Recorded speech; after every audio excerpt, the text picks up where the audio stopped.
Yields back. Mr. Polis, you're recognized. Thank you, Mr. Chair. I agree with much of what has been said. I think the strange thing about this particular bill is how it really interrupts a judicial process that is currently occurring with legislation that hasn't been asked for by any court and interferes with an ongoing process, which, if taken to its logical conclusion, would invalidate nearly every ruling of this board, as well as the numerous other recess appointments that have been used in many departments of government, and the figures that have been cited from the Reagan administration to the Bush administration, the Clinton administration, to the second Bush administration. By no means is that a clear reading of the court order, which is currently, again, subject to appeal by the Supreme Court. To pick upon, if we're going to dissect every circuit court decision and pass sweeping, enabling legislation around it, we're effectively not allowing the justice process to proceed. And so I can only, come to the conclusion that out of the many lawsuits that are pending in many different areas, this one has been singled out for some political reason, and it seems to me it is, in fact, to deal a blow to the National Labor Relations Board. Now, I think there are unintended consequences from a policy perspective of this blow as well.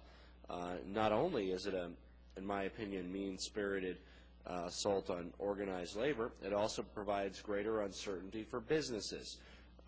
There have been many rulings by the National Labor Relations Board, and this particular bill would actually invalidate all the decisions the board has made since January of 2012, creating enormous uncertainty among many American businesses that, regardless of the outcome, rely on the certainty that that decision has afforded them. Now, of course, the first step in creating that uncertainty was the Noel Canning case.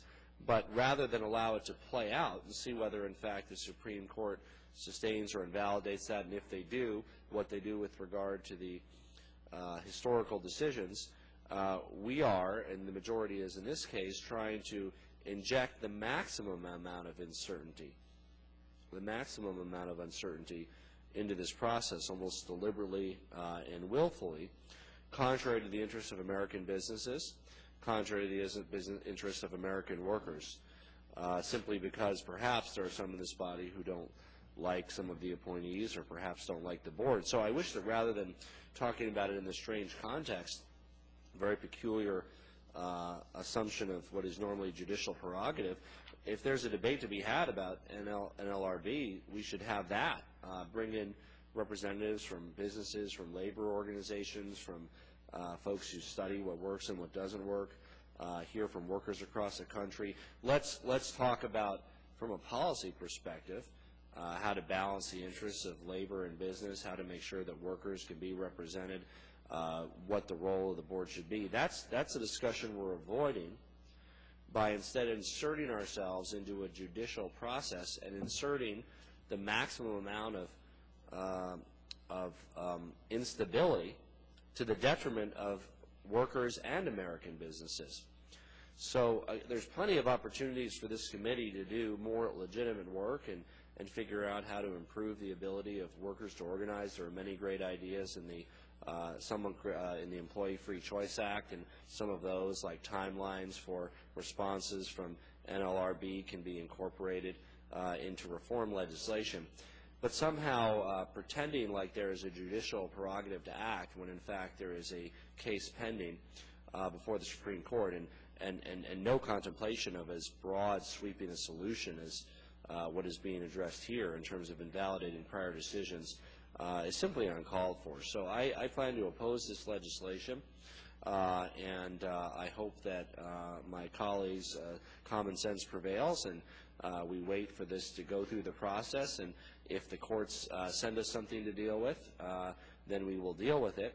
But in the meantime, let's allow this process to continue, and if separately there's a process about improving NLRB, I think this committee and I are happy to have that, and I yield back the balance of my time. Gentleman yields back. Mr. Rokita. Thank you, Chair. I'd simply like to remind the other side in this conversation that we are not trying to interrupt or even interpret a court proceeding. Instead, we are trying to simply stop a president from abusing the power he's been granted to him by the people of this country and his trampling over the checks and balances that our Constitution very clearly lays out, and nothing more.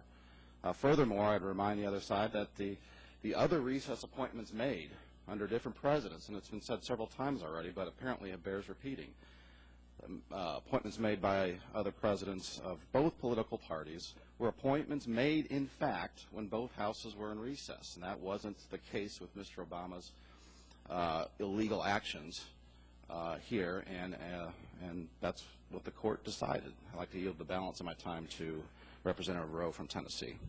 I thank the gentleman for yielding.